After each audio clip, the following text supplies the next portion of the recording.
Buongiorno e ben risvegliati, oggi è martedì 23 dicembre, ben ritrovati a tutti voi che avete scelto di iniziare la giornata in compagnia della nostra trasmissione del mattino.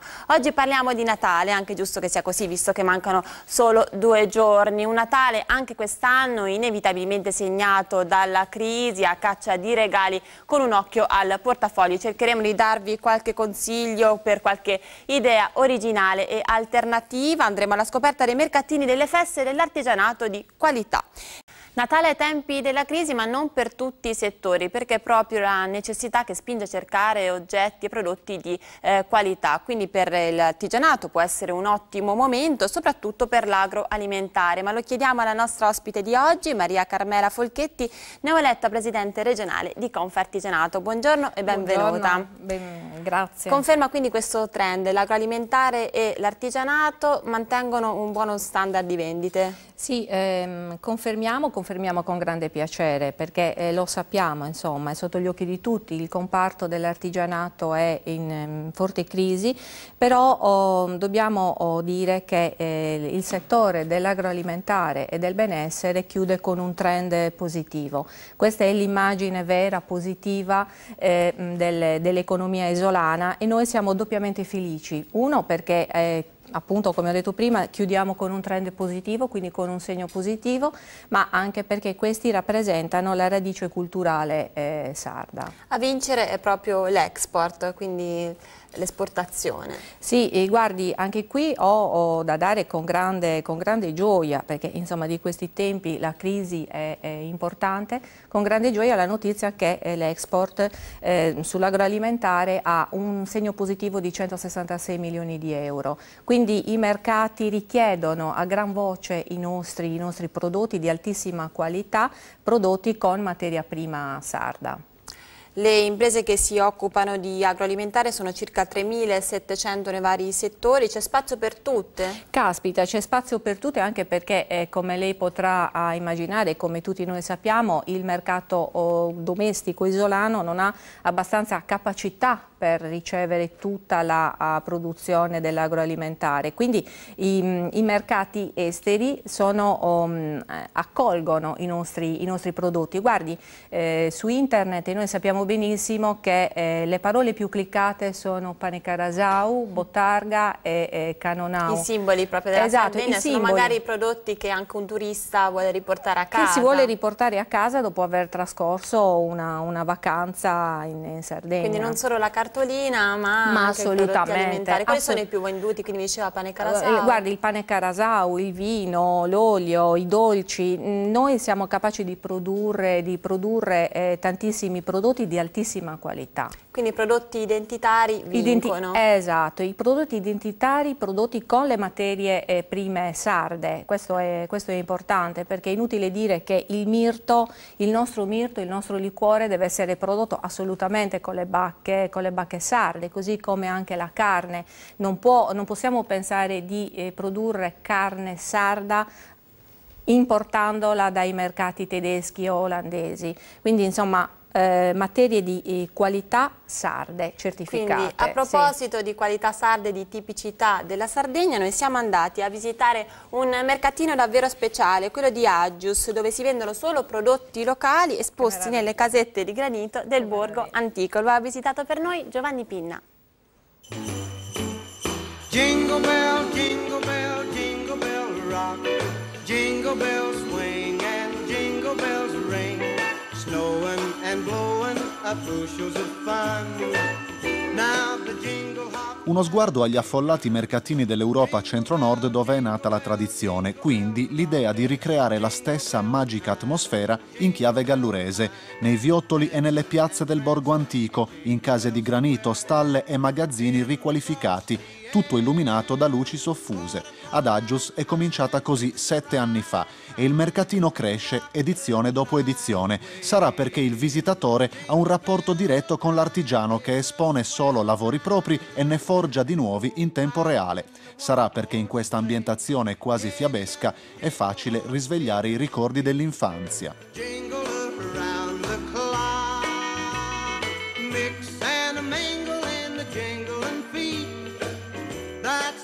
sono tutti sempre ben disponibili perché tutti lo aspettano, e così siamo arrivati alla 7ª edizione con 25 persone che espongono. Si espone a dicembre, quando si comincia a lavorare per il mercatino? Dipende, il 1° novembre, insomma, dipende anche dai lavoretti che si devono fare, ci sono cose magari più veloci da fare o cose che magari c'è più tempo, se si tratta di verniciare o di costruire qualcosa. Dai pezzi unici in legno, vetro e ferro battuto, ai liquori, alle produzioni enogastronomiche di nicchia, alle creazioni tessili che ad Agius sono di rara bellezza. E benvenuto anche chi non acquista, invitato a scoprire gli angoli nascosti, gli spazi espositivi allestiti con cura. È un alimento ed è un oggetto decorativo ed è un ottimo regalo, diverso dal solito, dal classico panettone chimico. Questo almeno è un prodotto casereccio. Una passione da piccolo, ho provato a realizzare delle statuine nell'ottica di trasmettere la magia del Natale, in qualche modo, che si sta perdendo in questo periodo. Giddy up, jingle horse, pick up your feet, jingle around the clock. Il mercatino apre tutti i fine settimana di dicembre e ogni sera dal 19 alla vigilia. Non chiude a Natale, osserva una pausa il 25 e a Santo Stefano, poi riprende per durare fino all'Epifania.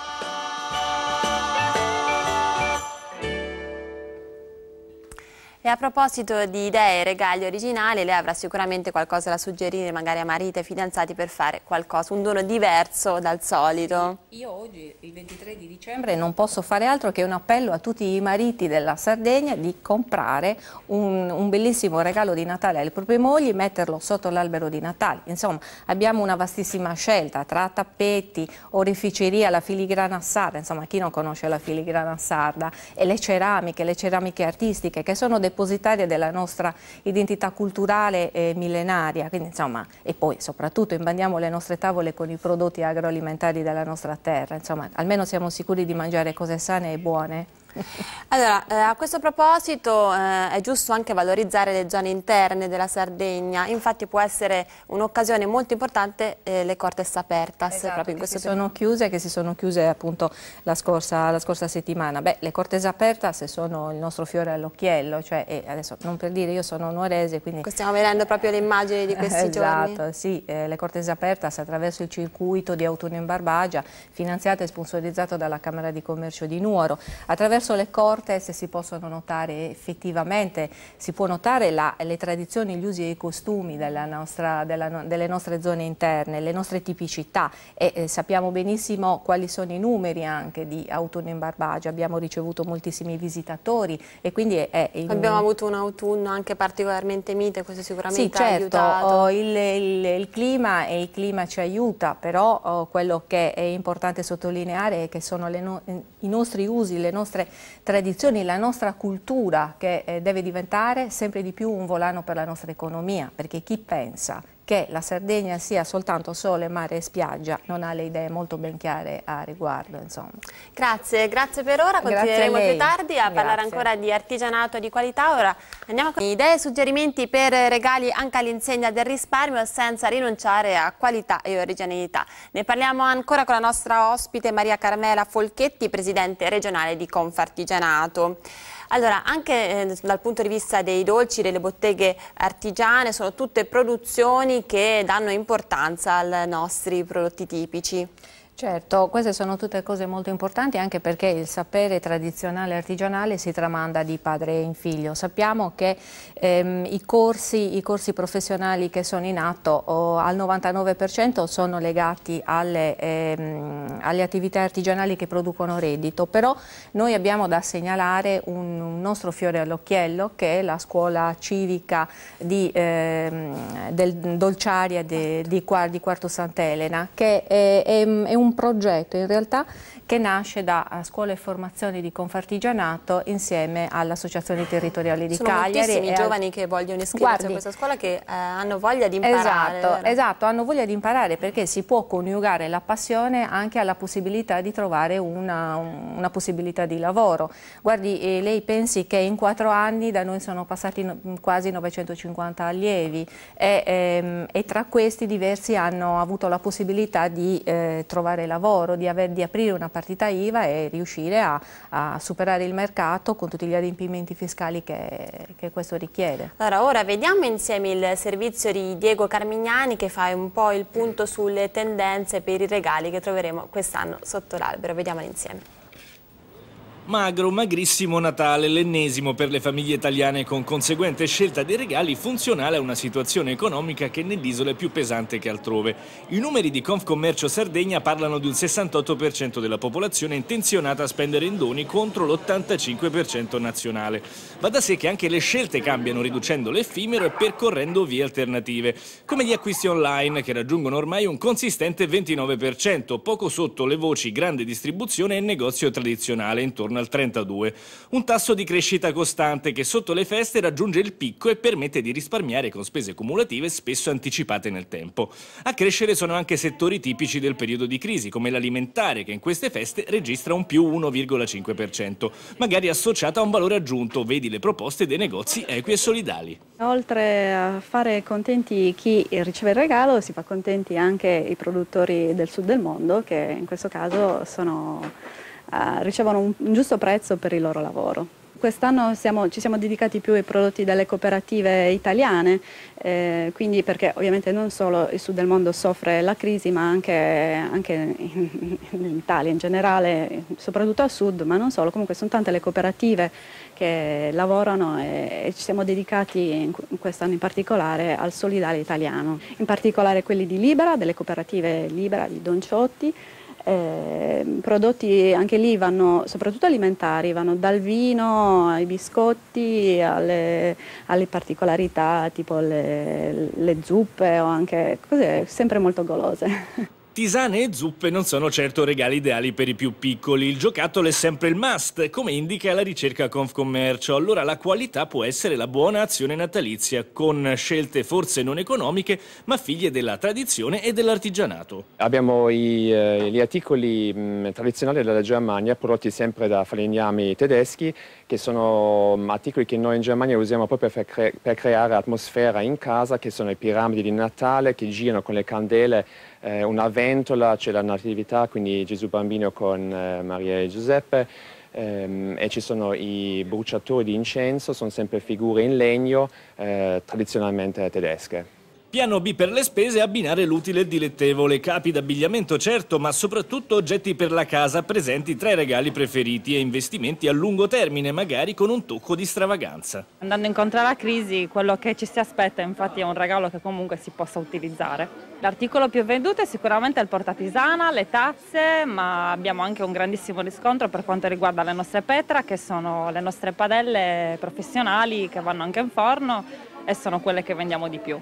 E quando tutte le opzioni sono fuori portata e il destinatario possiede già tutto, c'è una soluzione infallibile per il rapporto qualità-prezzo, la più personalizzabile in circolazione, il libro. Costa poco, perché è sempre bello immergersi in una bella storia per distrarsi un po' dalla quotidianità, perché abbiamo tantissimi libri, tanti generi, insomma ce n'è per tutti i gusti, quindi va sempre bene regalare un libro. C'è sicuramente su Principeddu, quindi la versione in sardo del Piccolo Principe, e poi la pubblicazione sui Giganti di Monti Bramma, che stiamo vendendo veramente tanto, sì. Idee davvero per tutte le tasche, però abbiamo capito che i prodotti fatti a mano suscitano un vero fascino in questo periodo. Possiamo pensare per esempio al piccolo auditorium alla Marina, dove è stato creato questo mercato di prodotti artigianali che accoglie oltre 60 espositori, oggetti davvero di qualità. Esatto, guardate, adesso io non voglio ripetermi, ma i prodotti realizzati a mano sono sempre quelli migliori e rappresentano meglio sempre l'identità culturale di un popolo. Noi dobbiamo avere la consapevolezza che proprio adesso, a 2 giorni dal Natale, abbiamo il dovere di comprare i nostri prodotti agroalimentari e anche tutto quello che rientra all'interno del nostro artigianato artistico, perché sono prodotti di ottima fattura. Confartigianato si batte da sempre per le certificazioni di qualità, perché i prodotti vengano appunto fatti con le materie prime isolane. Grazie davvero per essere stato con noi. Noi torniamo in redazione dove c'è Chiara Zammitti con tutte le notizie.